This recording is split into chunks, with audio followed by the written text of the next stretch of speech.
पर आपने मुसलमानों का जब जिक्र किया तो घुसपैठिया, ज्यादा बच्चा पैदा करने वाला, इसकी क्या जरूरत आनी पड़ी? मैं हैरान हूं जी, ये किसने आपको कहा कि जब ज्यादा बच्चों की बात होती है तो सिर्फ मुसलमान का नाम जोड़ देते हैं?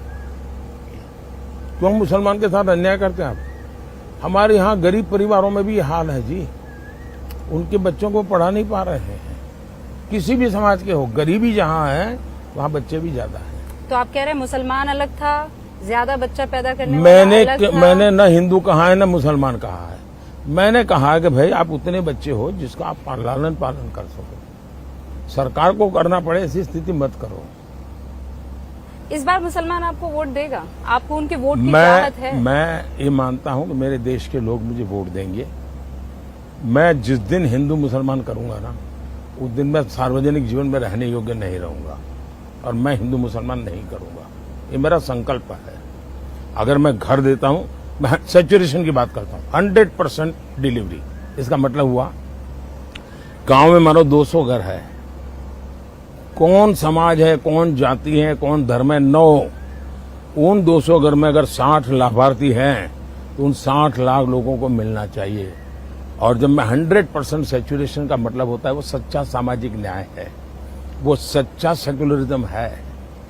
जब आप उसमें करप्शन की भी संभावना नहीं रहती कि आपको मालूम है भाई भले उसको मंडे को मिला है ना, अगले मंडे को मेरा नंबर लग जाएगा। नहीं, इस बात की गवाह तो मैं भी हूँ। हाँ। मुसलमान ये बात कहते हैं और ये मानते हैं कि उनके घर पे सड़क आई है, बिजली आई है, उनके घर पे सिलेंडर आया है। शकीला और शकुंतला में किसी तरह का कोई अंतर नहीं है। हाँ। और ये रहा आपका नमो घाट। कैसा लगता है जब आप ये देखते हैं तो? कैसा लगता है ये बदलाव? पहली बात है कि मैं मानता हूं कि काशी में घाट और काशी की पहचान है, लेकिन उसमें आधुनिकता होनी चाहिए, व्यवस्थाएं होनी चाहिए। और उसमें से मुझे एक ये नमो घाट बनाने का विचार आया और इन दिनों शाम को बहुत बड़ी मात्रा में लोग यहाँ आते हैं, तो वो पुराना और इसको जोड़ करके देखते हैं। और मैंने उस पुरानी परंपराओं को भी बचा के रखा है और मैंने उसको आधुनिक रूप भी दिया है, विरासत भी। और लगातार गंगा को नमन। यहाँ क्यों आते हैं? नमो गंगा, ये नमो गंगा है। बहुत खूब। अच्छा, ये बताइए, जो मेरे 2 क्विक आखिरी सवाल है। पहला तो ये कि ये कहा जाता है कि 400 पार अगर मोदी ले आएगा तो फिर विपक्ष क्या करेगा? विपक्ष एक मजबूत स्थिति में होगा तभी तो लोकतंत्र चल पाएगा। आप क्यों चाहते हैं कि सब आप ही के पास आ जाए? मैं चाहता हूं कि विपक्ष मजबूत बने, मैं इसी के लिए मेहनत कर रहा हूं। लेकिन मजबूती का मतलब ये नहीं कि हाउस न चलने दे, हुड़दंग करे, अनडेमोक्रेटिक वे में काम करे। भारत का दुर्भाग्य है कि पिछले 10 साल ये लोग पूरी तरह विपक्ष के रूप में भी फेल गए। उनके खाते में विपक्ष के नाते काम किया एक काम नहीं है। जो लोग विपक्ष में फेल गए वो शासन में कैसे सफल हो सकते हैं? और भारत में मजबूत लोकतंत्र की बहुत आवश्यकता है, मजबूत विपक्ष की आवश्यकता है। और इसलिए शरद पवार ने एक अच्छा सुझाव दिया है और मैं उसका स्वागत करता हूं। उन्होंने सुझाव दिया है कि सभी छोटी पार्टियों ने कांग्रेस में मर्ज कर देना चाहिए।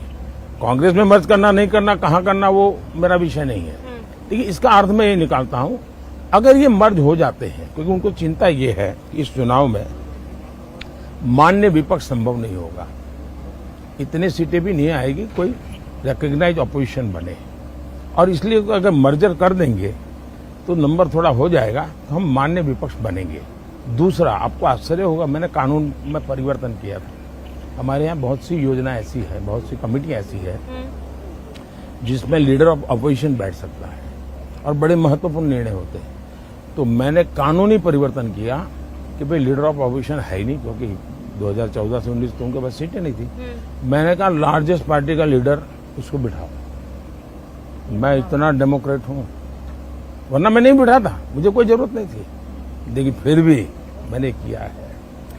मुझे पता है वक्त की कमी है, लेकिन पिछली बार जब मैंने आपका इंटरव्यू लिया था और बहुत से लोग हैं जिन्होंने इस सवाल पर बहुत खिल्लियां उड़ाई थी, लेकिन वो सवाल मैंने इसलिए पूछा था कि खेत में गन्ना काट रही एक औरत ने मुझसे ये कहा था। और आज फिर मैं वो सवाल आपसे पूछूंगी। 5 साल पहले मैंने आपसे कहा था आप थकते क्यों नहीं हैं? आज 5 साल बीत जाने के बाद आप ज्यादा एनर्जेटिक मुझे लग रहे हैं, ज्यादा आपने रैलियां की है, ज्यादा आप काम कर रहे हैं, आप वाकई थकते क्यों नहीं है? पहले जब तक माँ जिंदा थी मुझे लगता था कि शायद बायोलॉजिकली मुझे जन्म दिया गया है। माँ के जाने के बाद इन सारे अनुभवों को मैं जोड़ करके देखता हूं तो मैं कन्विंस हो चुका हूं। गलत हो सकता हूं, लोग लेफ्टिस्ट लोग तो मेरे धज्जियां उड़ा देंगे, मेरे बाल नोच लेंगे। मैं कन्विंस हो चुका हूं कि परमात्मा ने मुझे भेजा है। ये ऊर्जा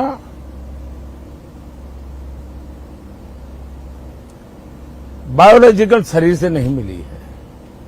ये ऊर्जा ईश्वर ने मुझसे कुछ काम लेना है, इसलिए मुझे विधा भी दी है, इसलिए मुझे सामर्थ्य भी दिया है, इसलिए मुझे नेक दिली भी दी है और प्रेरणा भी वही दे रहा है, पुरुषार्थ करने का सामर्थ्य भी दे रहा है। और मैं कुछ नहीं हूं, एक इंस्ट्रूमेंट हूं जो ईश्वर ने मेरे रूप में मुझसे लेना तय किया है। और इसलिए मैं जब भी कुछ करता हूं तो मैं मानता हूं शायद ईश्वर मुझसे करवाना चाहता है, क्या परिणाम होगा चिंता छोड़ो। मैं सिर्फ ईश्वर को समर्पित हूं। दूसरा, लेकिन उस ईश्वर को मैं देख नहीं सकता हूं, तो मैं भी एक पुजारी हूं, मैं भी एक भक्त हूं। तो मैंने 140 करोड़ देशवासियों को ईश्वर का रूप मान करके चलता हूं, वही मेरे भगवान है।